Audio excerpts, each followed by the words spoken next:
Hey. What's going on, Kayla? How you doing? Hi, I'm good. How are you? I'm really good. I missed your call earlier. I was in the pool. I've been pretty committed to a certain lifestyle and got to get them in when I can, the laps and stuff like that. So I figured right in between. I understand. It's good that you're swimming. That works out like all of the muscles in your body. I've been going to the gym actually a lot regularly as of late. Yeah. I Can you? believe that. I believe that. I mean, I know that you got really into rock climbing and that's no amateur thing to do. So even if you took a year off and like if you ever rock climbed, you're fine. Yeah. Yeah. Yeah. It's actually been a while since I've been to the climbing gym. I've been going to like a regular traditional gym and like lifting lately, but it feels good. I mean, I think it's equally important to take care of ourselves physically as well as mentally and emotionally, especially as we get older. So, yeah, I'm doing everything that I can. I'm with you on that. I actually a few months ago I went on a 5K with a friend of mine. She's turning her life around. Not that it was bad. She's just elevating, at this point in her life. Whatever it was the catalyst and she just kind of snapped. And she in the best way. Like she Yeah. snapped in the best way and just decided I'm going to be a monster moving forward. And I I love did a that. 5K. Yeah, I message her maybe 3 times a week just to tell her how amazing she is. Like literally unprovoked, unwarranted, just what's up, kitty cat? What are you doing? She came to check it out. I love that. That's good for your friend. And it's good that Yeah. you're in regularly. Well, what happened was she had run a 5K at the end of March, and I decided, me too, right? And I decide, and this is not a diss on her in any way, but I've never known her to be an athlete. Okay. But that doesn't mean that you can't train and become quite athletic. And Very true, my friend. so I am shockingly agile for my size, and we did this 5K. And I just told her, I was like, hey, leave me in the dust, walk, run, do whatever you got to do. Don't worry about me. You do your race. And privately, I was like, I'm not going to let her beat me. I'm Jacob James Garcia. So she Yeah. goes with this nice little stroll pace. And I'm like, oh, me too, right behind her. And then she picks up the pace. Oh, so jealous. Are you on a day off right now? Yeah. I wanted to drink wine with you so bad on this episode, which has started, but we'll get more to. I'll finish the Yeah. story. We're friends. We can talk like friends. And I watched her just kind of go from a brisk walk to a jog. And I anticipated the jog. Yeah, I anticipate I anticipated her jog would become a walk. So I just said, I'll just last until she's done. Kayla, she was never done. She just kept going. And my ego and pride was like, you do not. Because here's the thing, she's an attractive woman, and I didn't want to be her fat, slobby friend in the middle of a 5K. So I'm doing everything I can. Finally, we come to the last quarter mile, and I've been behind her the whole time, just right behind her, never losing my like distance right there. And it's a quarter to go. I can kick it in. I can go and put everything I got. Yeah, we got fifth gear. Yeah, fifth gear. And I'm proud of her, but I still want to beat her. I still want to destroy her at this moment in time. I pass her up and I'm thinking, King Kong. Turns out it wasn't a quarter mile to go. There was still another quarter mile to go. I had Oh, left it all on the table, all of it. yeah. And then I still don't want to leave. My pride carried me to the last quarter mile. I beat her like a wonderful person. She compliments me and says, wow, JJG, that's impressive. You left us in the dust. I said, look, if I'm going to be honest with you, I have nothing left. Like you got 1, 2, 4 miles left in you. Someone's breaking into my house. They're getting all my stuff. Like that's where I'm at right now. Kudos. And to end the Uh, story, now she was going from 5K. Now she's doing 10 miles at the same pace. Like oh she is. wow. So yeah, physical fitness is important. And kudos to her. Kudos to you. Hey, And kudos. kudos to you because you did that and you Thank found you. it within you to like push yourself to like get there. Even if you felt like you were dying afterwards, like you still did it. So I'm proud of you for that. Thank you. I went straight to the banana booth. I was like, potassium, I need something. So kudos to everyone. And I'm going to sing your praises for the next 30 minutes anyway. But everyone out there, just want to let you know, thank you so much for joining us for another episode of No Politics, No Religion podcast. Tell us your story. In parentheses, quotations, tell us your story. This is a hero's journey. We're here to celebrate each guest. As you know, those of you who've been watching, those who haven't, well, now you're going to meet our guest. This is my lovely, lovely friend whose name is Kayla Taylor. She is such an awesome, wonderful, amazing human being. And I want the people to get to know you. But before they do, and we find out a little bit about you, I want to ask a question I ask every guest on this show. The reason for this question is to maintain a certain amount of innocence so we can play. We all work so hard. We all have all these responsibilities. I want to take us back to a simpler mindset. So I'm going to ask you this question that has nothing to do with your profession, Kayla. Okay. If you could have any superhero power, any power, what would it be? And feel free to elaborate. That's a great question.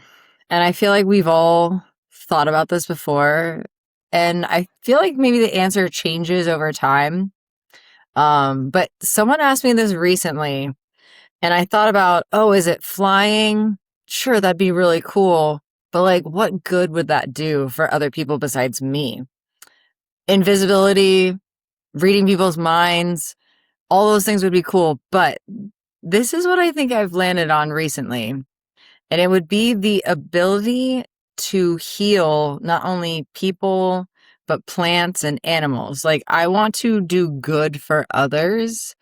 So, you're sick, you have a tumor, you have cancer. I would love to have a superpower that just heals people in whatever way or animals or nature that needs to be healed because I feel like that would be good for the world rather than just myself. So that would be I, my answer. I love the answer here for bonus points because we're real humans in real time. Heal all the people. Now, you healing them, does that mean they live forever? Or does that mean they're free of suffering? They're free of suffering. Yeah. All I right. think All I right. think it's a natural part of life that things die and our energy never dies, right? But it changes into other aspects of energy. So, yeah, like just ending suffering, I think, is where like the mindset comes from. That's a great follow-up question. Thank you. Thank you. I'm a real person. Being a real person with you. So I know a little bit about your background, but can we start with what is it that you do today? If someone were to ask you, what's your job? Does it have a title? What is your position, job, and your title in your occupation at the moment? Okay. So I am currently a sommelier. I'm also an advanced sake sommelier at a restaurant on the Strip in Las Vegas, Nevada. That would be like just the most basic title. Description of my job: I work in a restaurant and I go in, I have opening duties just like anyone else might have. And then service starts. And if there is a guest that comes to dine in our restaurant who is either looking at the wine list or considering wine or sake, here I come. I roll over and I introduce myself and I offer them assistance or make recommendations, answer questions they might have. But I'm also, just like another hospitality focus in the restaurant. So I'm there to help make their experience with the restaurant I work at currently the best that it can possibly be. Sometimes that doesn't mean I'm selling them or suggesting a wine or sake. Sometimes I'm just helping them feel more comfortable and I'm celebrating with them whatever it is they came into the restaurant that day to celebrate or to enjoy about life. which I really love. I'm kind of on stage at any given moment, which I'm sure you're very familiar with, right? So I'm an entertainer. I am a spokesperson for the restaurant, right? I'm happy to give recommendations on like what's good here to eat. But ultimately, my focus is wine and sake. So I help guide the guests through the menu and make suggestions according to how they're eating for that evening, right? To pair with their meal, or maybe they're celebrating something. So we're gonna celebrate with champagne or a fancy sake. But that's kind of an overview of what I do. Now, a question that I want to ask, and I want this for the people out there because I know what it is, but there was a time where I didn't. You know what you know until you know a little more. What is a sommelier? Just to put it simply, a sommelier is a wine professional. So generally, if someone has earned the title of sommelier, they've probably taken some exams, gone through courses, some rigorous things to certify themselves, but essentially means they've spent quite a bit of time and energy focusing on learning wine, and in my case, additionally, sake. So before you got into this, because I want to delve a little bit more into this, because this is everything I do in my life. I've tried to monetize. If I did stand up, I was going to monetize it. If I spoke in a microphone, monetize it. Anything business. This subject, this topic of wine and the wonderful culture of it is the only thing I didn't try to monetize until recently, which I we'll talk about that later. But what even got you in to the world of wine? We met in Austin. Were you into wine in Austin? I know you were service industry. Were you there? Or was it Right. the move to Vegas that decided? What was the catalyst that said, you know what? I want to see what this is about. So, to be quite honest, probably the first time we met, which, God, if I had to think back, it had to have been like 2014 or something. When we first met, I wasn't really into wine. I, yes, worked in the service industry. I was a server and a bartender. But I kind of worked my way up through the ranks, right? So I'm thinking when you and I met, I was a server and a bartender at Perry Steakhouse in Austin, Texas. So it's fine dining, steakhouse. There is quite a bit of wine there on the list, but I didn't really know wine. Um, Leaving that job, I started at Red Ash, which is a fine dining Italian restaurant in downtown Austin. And they had a major focus on Italian wine. At the time, I, again, didn't really know much about wine. Sure, I could tell you white from red. I had heard what a Chardonnay was, a Cabernet, but now we're talking about Italian grape varietals, Sangiovese, Nebbiolo. And there's a part of me that's like, what is this? What's going on here? So I started learning little bit by little bit and started falling in love with wine and the stories behind it, the flavor profiles, the history of, how it came to be and where it comes from and why, which has to do with geology, geography, terroir, major influences like mountains, rivers. Is that a question? Yes, it is. I don't want to interrupt your groove, but I want you to explain to the people what terroir is. Oh, good question. Yes. So terroir is actually a French term. There's no direct English translation, but essentially what it means is it has to do with the soil type, the macroclimate, the microclimate, anything that has to do with the environment in which a vine grows in, right? A grapevine. And you can also relate this to like the terroir of, say, like apple trees or what's another commodity, like strawberries, right? They might taste Mhm. different if they come from a certain region versus another. And all of those things kind of are folded into one word, which the French deem terroir.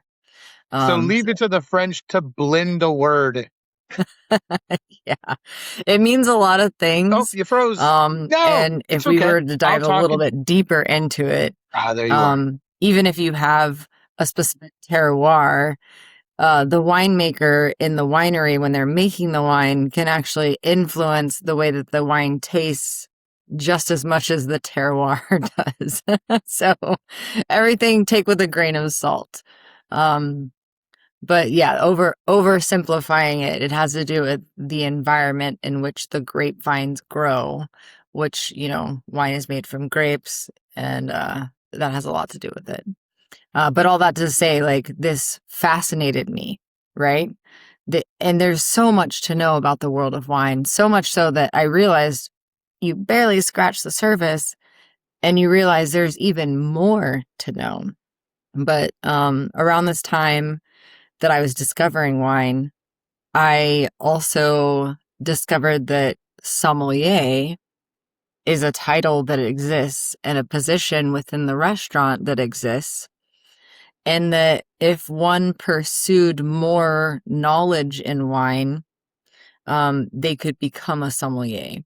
And going back to what you said about monetizing things, I realized that if I knew more about wine and could confidently talk about it with my guests and not convince them, but encourage them to try a new wine or buy a bottle, it would ultimately help me make more money, right? I was a server, and if someone ordered a bottle of wine, cool. I'd, write it down, ring it in, go get it, open it for them. But I didn't understand what was happening in between those steps.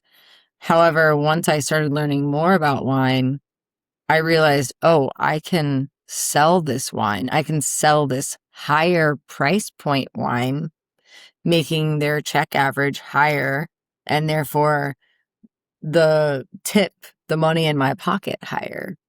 And then just a slight background, I did go to college for environmental science, which we were just talking about terroir, the environment.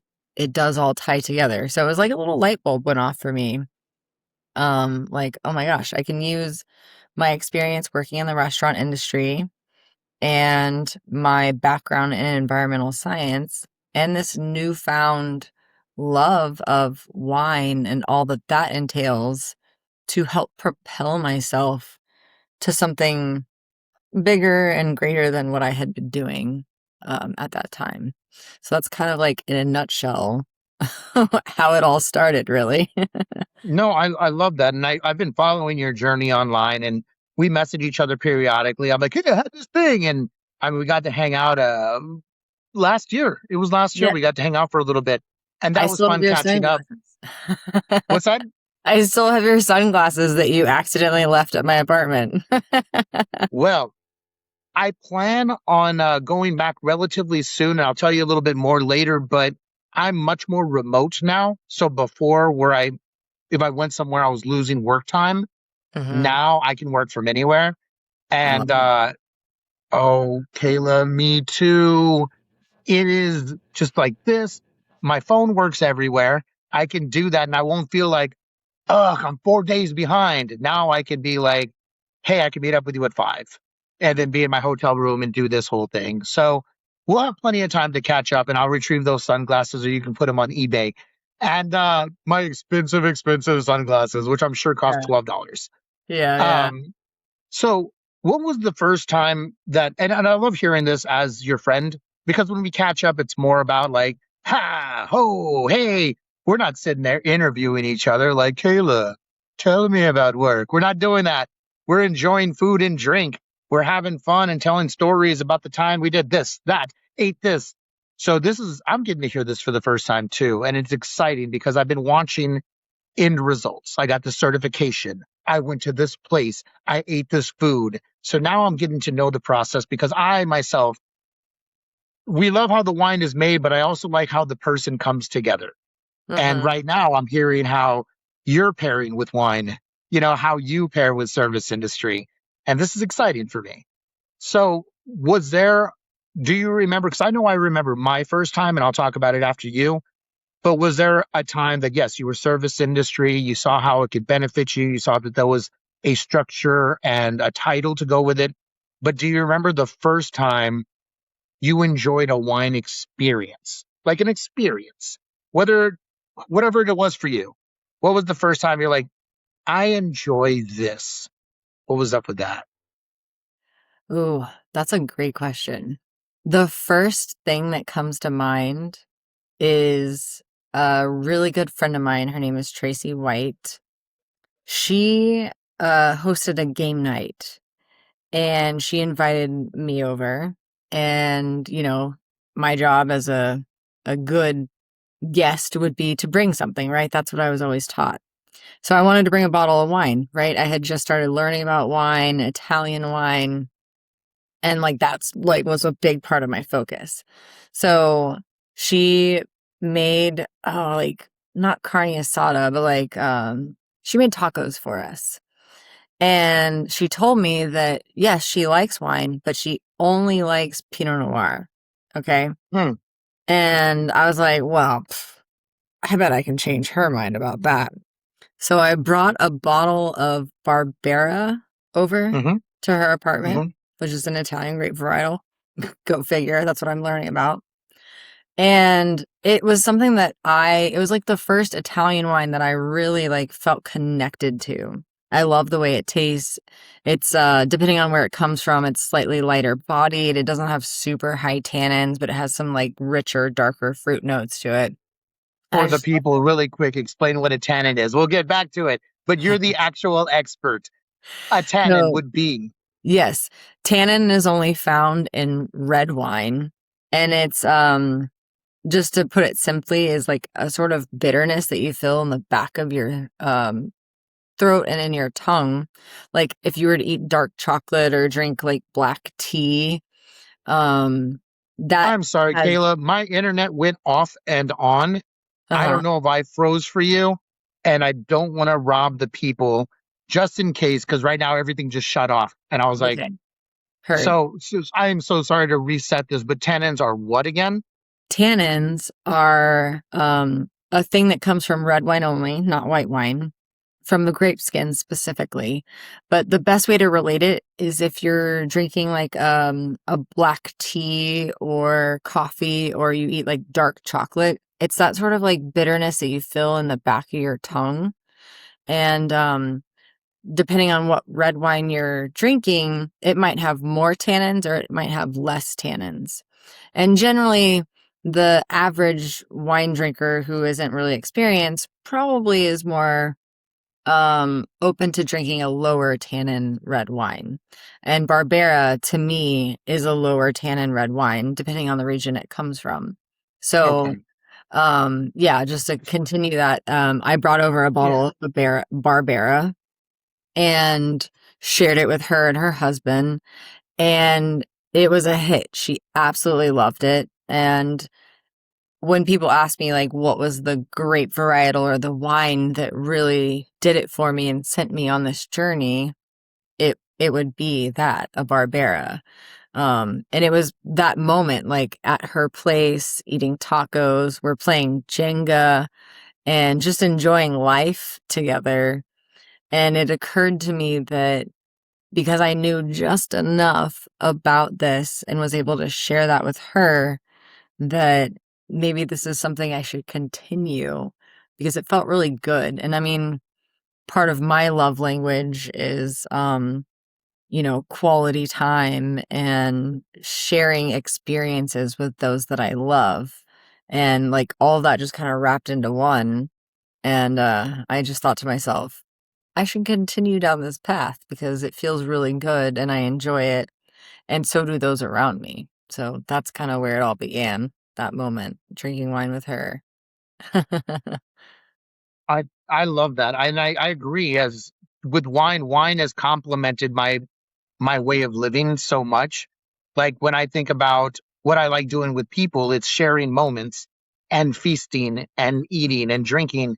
And this is Mhm. part of sustaining life. Like you can eat, Yeah. and I tell people all the time, you can eat food or you can pair your food or pair your wine. And that just elevates the experience. I'm not saying to drink a barrel of wine every 30 minutes, but where one gets drunk on Bud Light, one experiences wine. You don't, you're not on a mission to absolutely alter your brain chemistry. but it is a nice fringe benefit that it happens at the end. You know, It sure it is. Yes, I agree.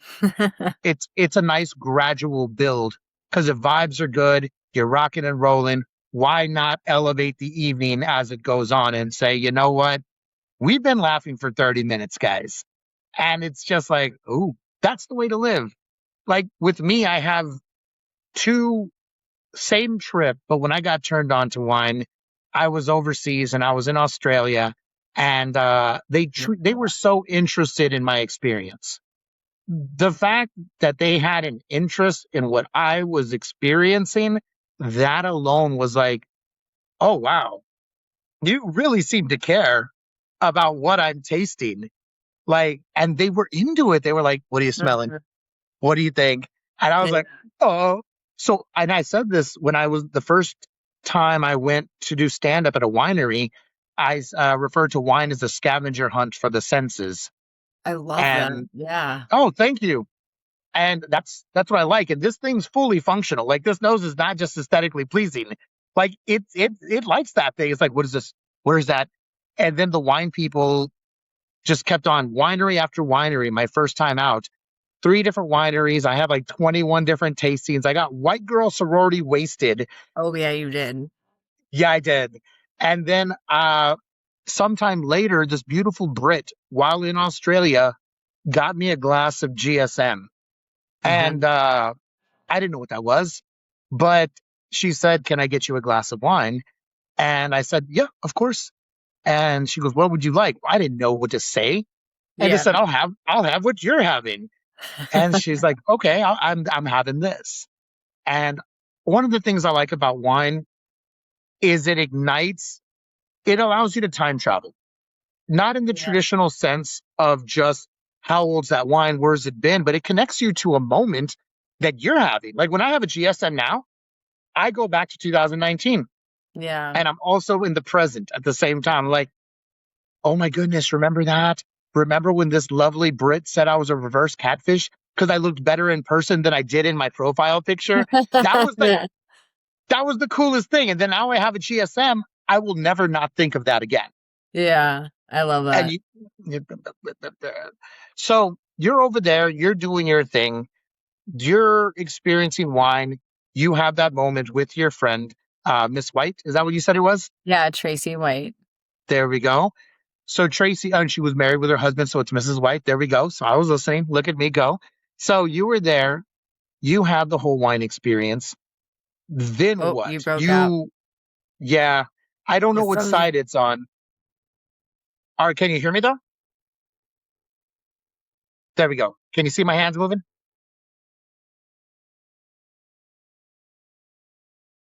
I'm gonna keep on doing this. What is going on? Oh, oh, oh, oh, oh. Oh, no. I'm gonna see what's up with my internet now. Is it my internet? All right, well, I'm gonna go pour some more wine for myself. I'll be back. Coming. Yes, hi. You are wonderful for even waiting.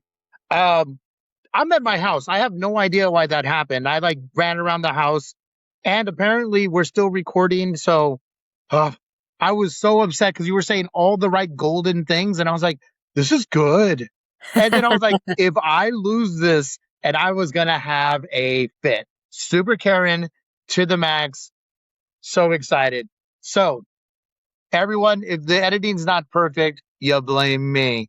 But to end the story is I was trying the wine, I had that experience, and it was just like, okay, this is everything to me.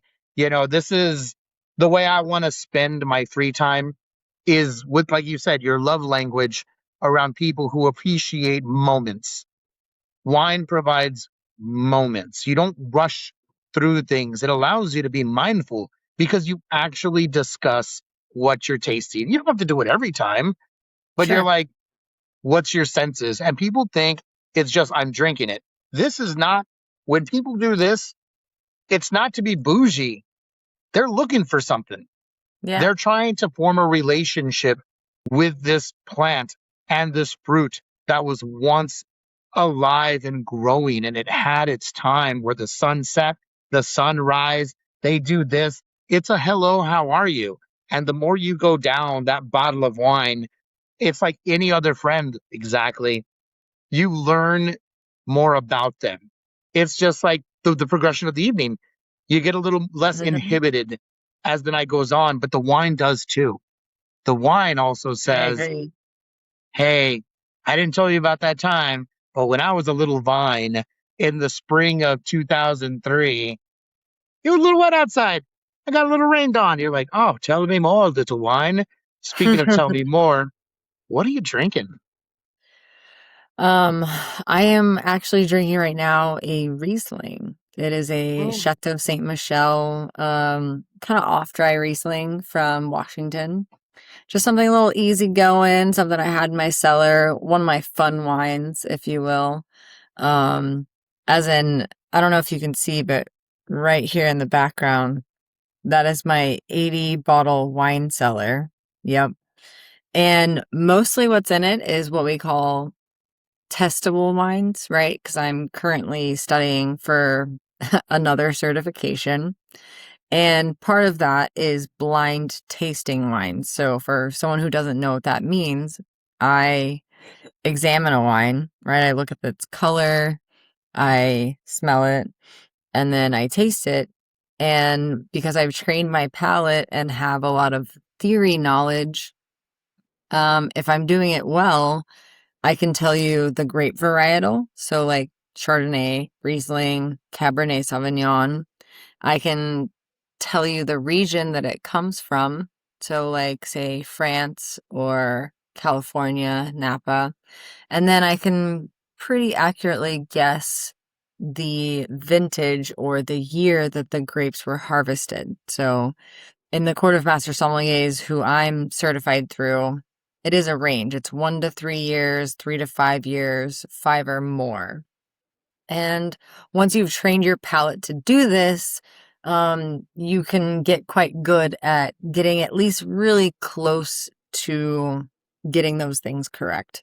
But I just had a random bottle of Riesling in my refrigerator, or my cellar, and I thought, this would be something delicious, and easygoing to sip on while we're having this podcast. So that's what I've got.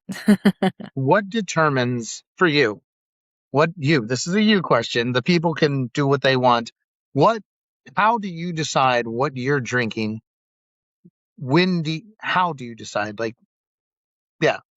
How do I decide what it is? Yeah, I tried to make it overcomplicated and I was like, you know what? Just ask a question like a person. How do you decide what it is you're drinking at any given moment? What are the variables? How about that? Okay. Am I eating food? Yes or no? Am I relaxing and or do I have other things going on for the day? Like there is always a variable. Um, at this point in my career and in my life, I drink everything. And I always say it depends. Right now, I don't have any food in front of me. I'm not sitting, at a table having a meal with you. So I wanted to go with white wine. I went with something that's like lighter bodied, easier going, aromatic. It has juicy fruits. And I enjoy Riesling and I do enjoy like an off dry wine. So that's kind of why I landed on this right now. But like, take for example, later tonight, I'm gonna have dinner with a friend. It's an Italian restaurant. I'm probably going to start with an easygoing like glass of prosecco, just something to sip on while we decide what we're going to have for dinner. And then once we've decided that, I will probably then pick a red wine that I think will complement the food that we're having. So that's kind of like the long and the short answer of that question. Hey, we got time. We got time to make up for, especially that my whole house in South Texas got border town silent. I was just like, is someone breaking in? Like the internet just went out. I'm all like keeping an eye out for things. Um, is there a go-to? Like, okay, you know what? So I played this game and I don't know if I played it with you. I actually play it at team building events, and it's a game that I used to play with strangers at a bar. If anybody was willing to talk at a bar and we were sipping on some wine, doing our thing, and I was like, "Hey, man," like just some random person who we're clicking, and I'll be like, Yeah. You can go anywhere for 7 days, anywhere for three, anywhere for one. Where would you go? And it's become a team building game, but it was birthed over a glass of wine and some bar talk. So I asked the Okay. question to you, Kayla. If you can go anywhere for seven, for three, for one, where do you go? If wine plays a factor, it plays a factor. If it doesn't, it doesn't. This is your question to do what you will with. Okay, I love that. I'm gonna start with 7 days.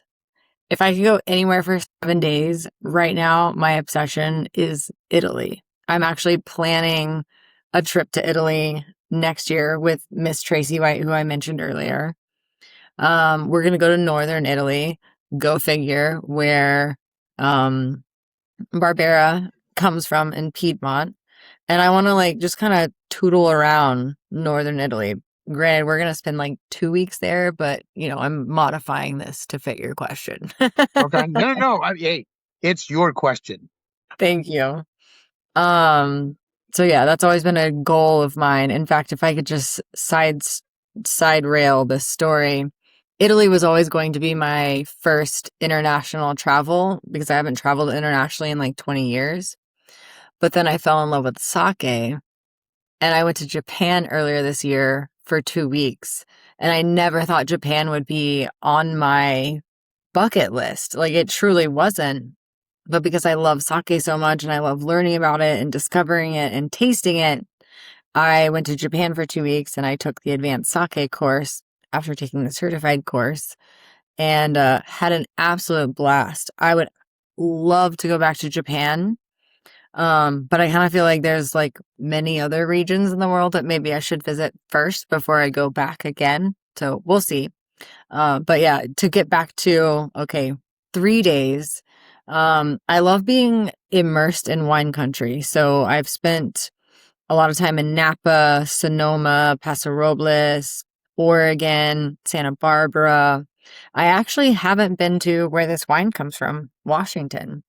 And I really feel like taking now that I've traveled so much to wine country, taking a 1 day trip is not enough. Like you really need a couple of days to flesh it out, go to a few different wineries, really check out the terroir, the scenery, what locals do there, what tourists do there. So for 3 days I would love to go back to, or not back to, but I would love to go to Washington and check out the wine regions there.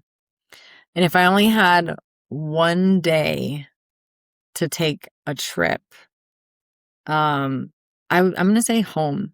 Like I always love visiting Texas, where we met, where I'm from, visiting family.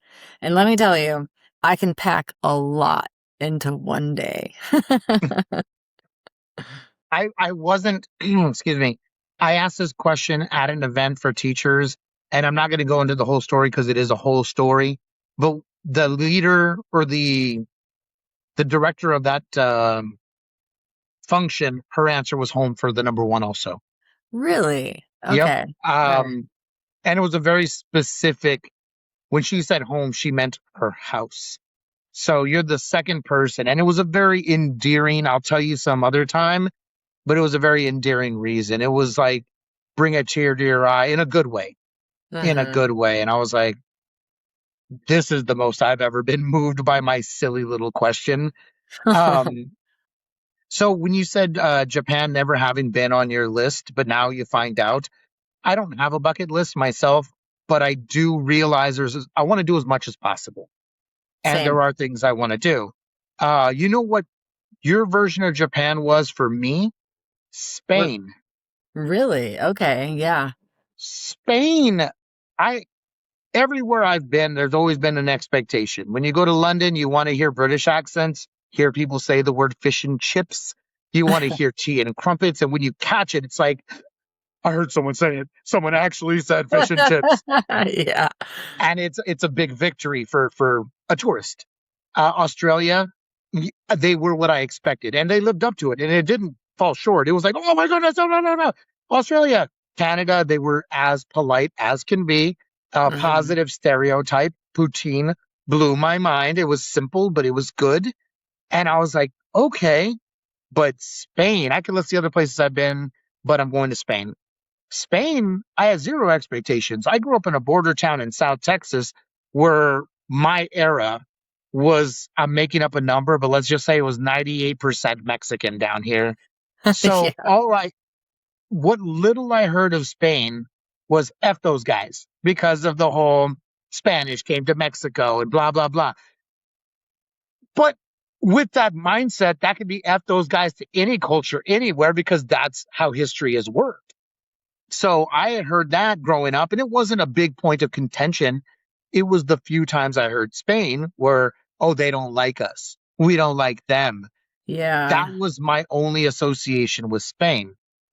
I grew up and I became an adult who was like, people are great if you let them be great.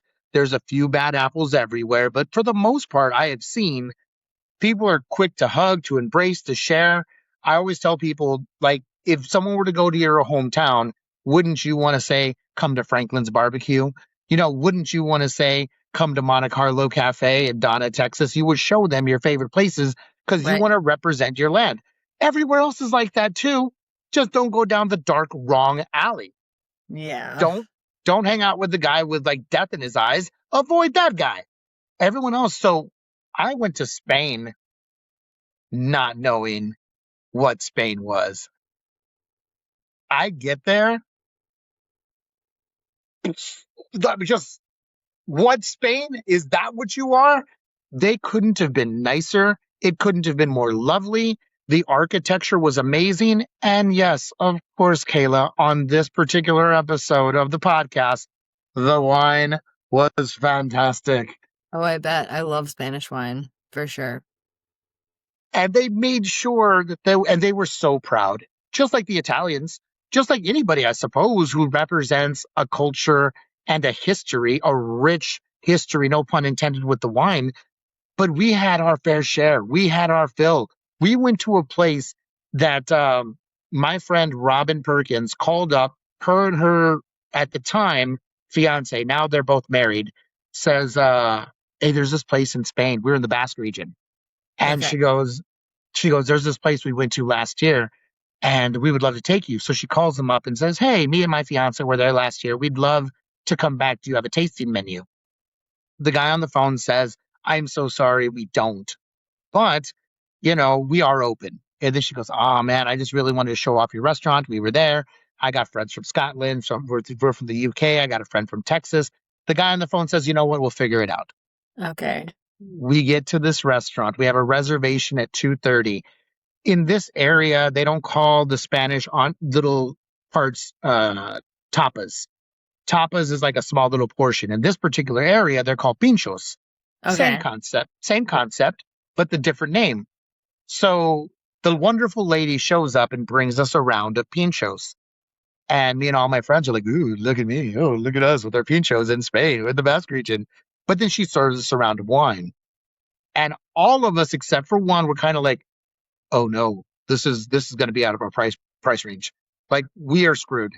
Like all of us there were ballers on a budget. All of us there were artists. One was a theater tech. The other one was a comic. The other was a comic. The other one was a comic. And then we had one doctor from Scotland.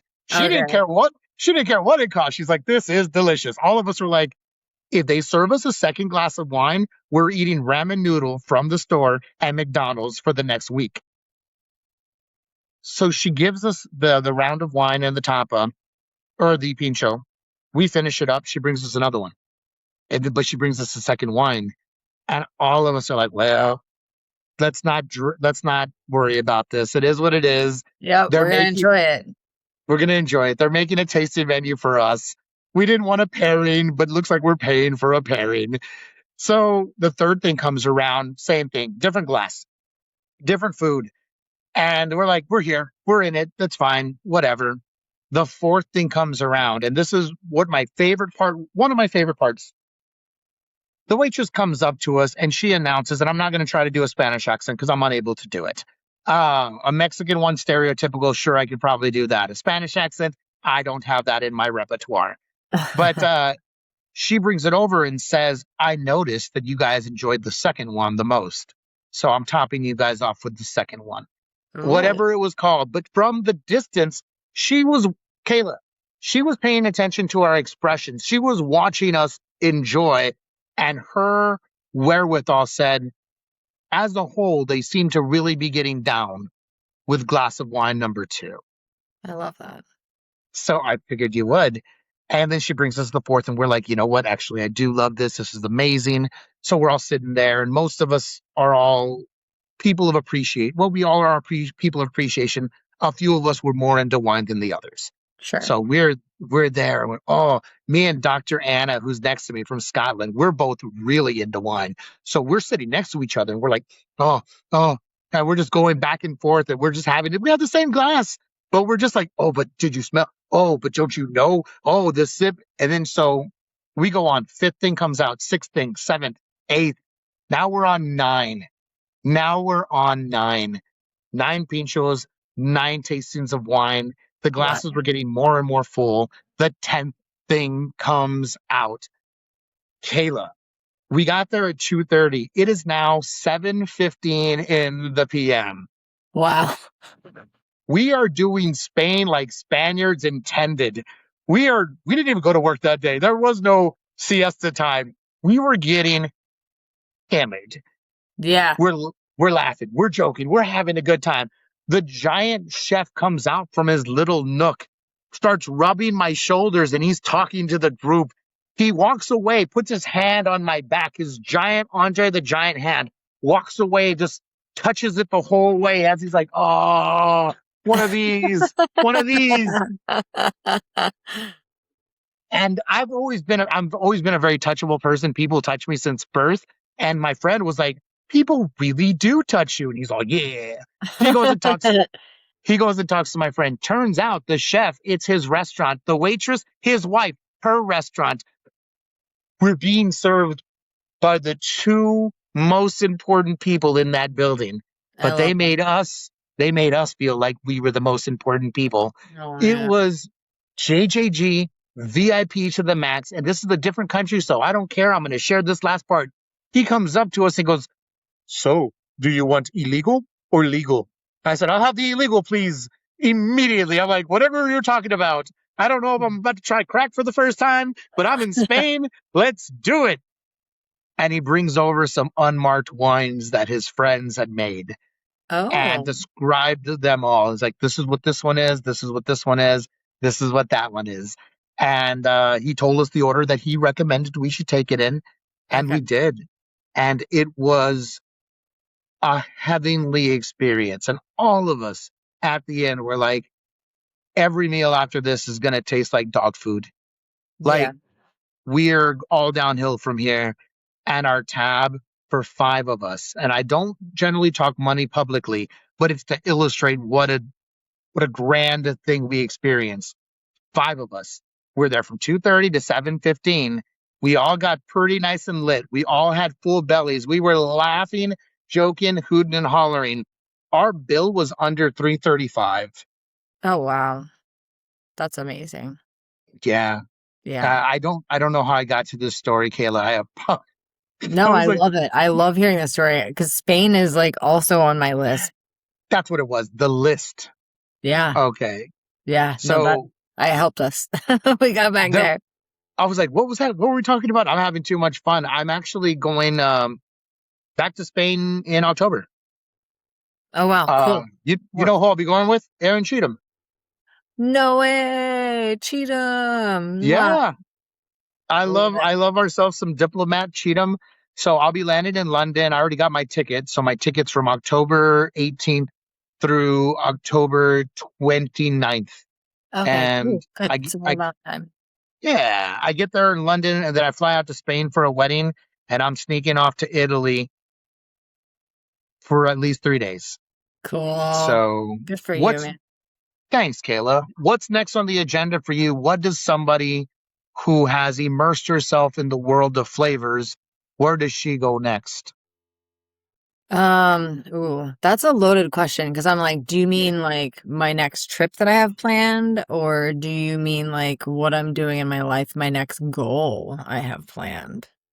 Let's go with goal because I know you have Italy planned, but you probably have something in between there.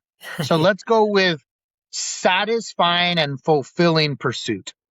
Okay, beautiful. Thank you for the specificity. Uh-huh. So, didn't really mention it. I mentioned the Court of Master Sommeliers. I'm technically a certified sommelier, which is a level 2. My next goal is to become a level 3, which is called an advanced sommelier. So, a month or so ago, I went to Texas, our lovely home state, and I attended the advanced Somm seminar for 4 days. And it kind of is really just like a big like pump up. You're there with a bunch of other advanced Somm candidates. You're talking about the world of wine, what it means to be a sommelier, what you need to do to take this exam and pass it. And I left that really pumped up and excited to come home and continue my studies to then go on to take the advanced sommelier exam, which there's 3 parts. The first one is the theory portion, which will be happening in February 2027. And like you can kind of see it behind me, but these are my accolades. This one here, that's my badge from the Advanced Psalm Seminar. And this is a cheesy certificate that I made myself because I am manifesting that. Not only am I manifesting that in my life, but I spend about 12 to 15 hours a week studying the world of wine, the world of beverage, because this is a very difficult exam. Not only do That's I what I need to hear. know about the world of wine, but I need to know about sake, about beer, about classic cocktails and spirits. And I need to be able to know everything in between. So, right now, a lot of my time and energy is focused on studying so that I can do well for this exam when I take it in February.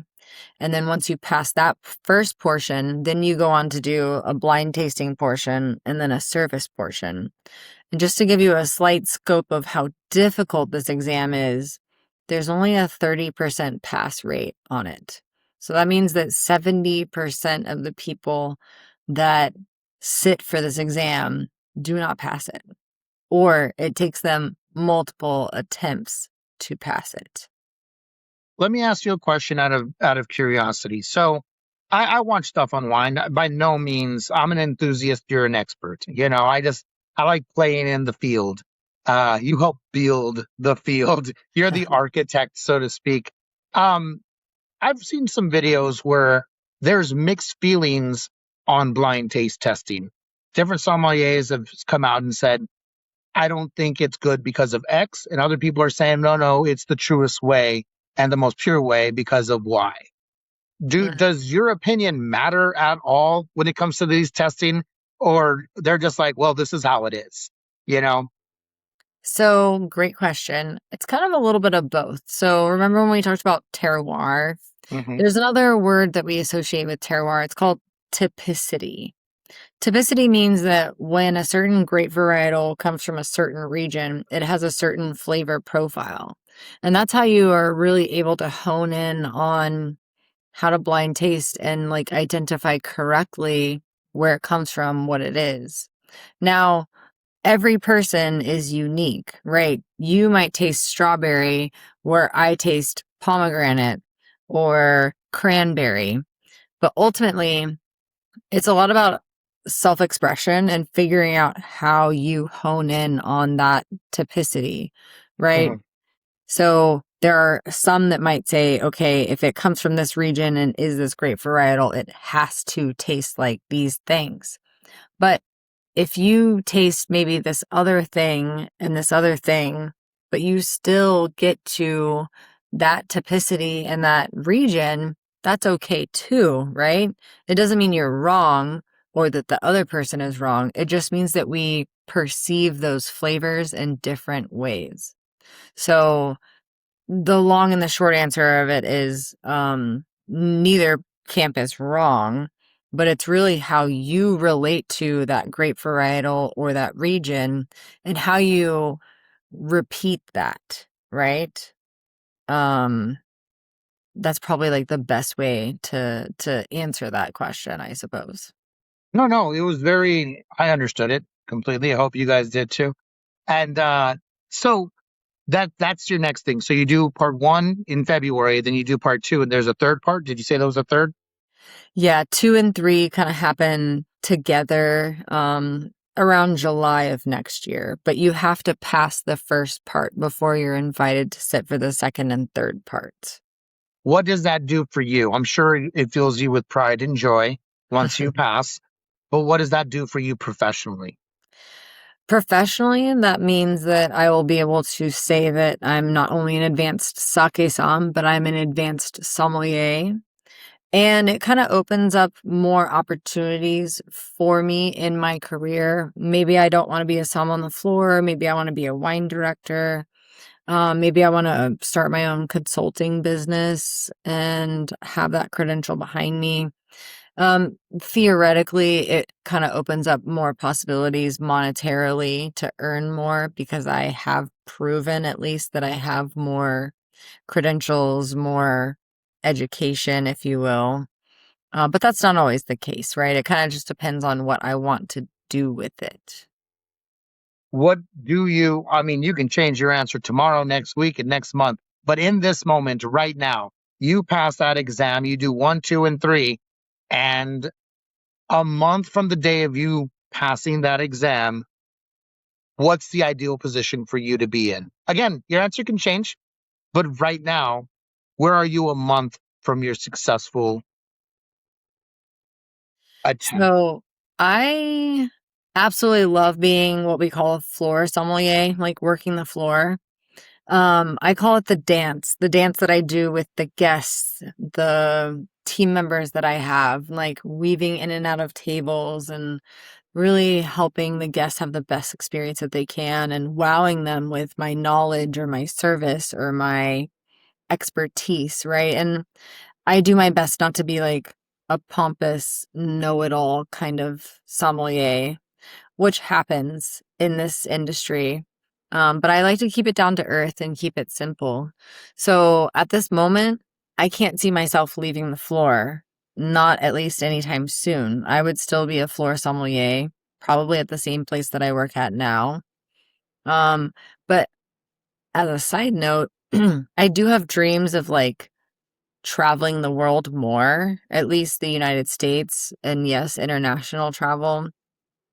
And I feel like the best way to do that would be to find a way to use my skills and expertise and potentially have like a traveling home, like a van life kind of situation. So, like, I was just telling a friend earlier today, like, my goal in the next couple of years while I'm attaining this credential would be to figure out how I can use my skills and my expertise and my experience to get to a place where I could travel more and meet more people and take my passion and my knowledge with me. And that's what I'm trying to figure out right now. I love that. I love that. So, do sommeliers like you, does your social media presence matter? Yes and no. I do have several sommelier friends who have more of a social media presence and are building their audience. And that certainly helps if you're going in that direction where you want to be more media facing. But I currently have not figured out, like, maybe some of you also know, like, you gotta kind of have your shtick and your target audience. I haven't really figured that out yet. I'm the same way. Um, but it does help, yes, especially if you're looking to build your own business and following. And that's something that I probably should think more about as I, get closer to this credential and beyond it. Well, the reason I ask is so where can people follow you to follow your journey on your way to the social media identity? How's that? I love that. Well, currently I am on Instagram. My handle is Kayla Bear Taylor. And I have been thinking more about perhaps creating like a more wine focused Instagram handle, right? That's just kind of my personal one, but you'll see there's a lot of wine influences in it as well as sake in Japan. But yeah, Kayla Bear Taylor at Instagram would be the best way to find me, at least right now, until I come up with my new future handles and direction that I'm going. Exactly. And you guys give her a follow because she's human. You can still follow a human being being human until they decide to be like, okay, now I'm going to pivot to this because it's not unheard of to have multiple pages. And quite frankly, support another human being. I kind of feel like supporting local isn't just stationary, it's supporting the people you know. And if they live Yeah, within your heart, they're local. You know what I'm saying? yeah, I love that. S- So, everybody, oh, there we go. Hearts all day. So, everybody, on behalf of Kayla Taylor, Kayla, thank you so much for being here. I wanted to have this episode big time. So, I love what you're doing. I am genuinely, sincerely proud of you. You're doing really good things. And yeah, just keep up the good work. I will probably shoot you a message in a couple of months, say, guess where I'm at? And I'll be holding a glass of wine You in do Italy. that. Yeah, you'll get a message. And I'm going to go visit another friend in Vegas in the next few months, and I'll hit you up. Maybe we can schedule a nice little lovely dinner.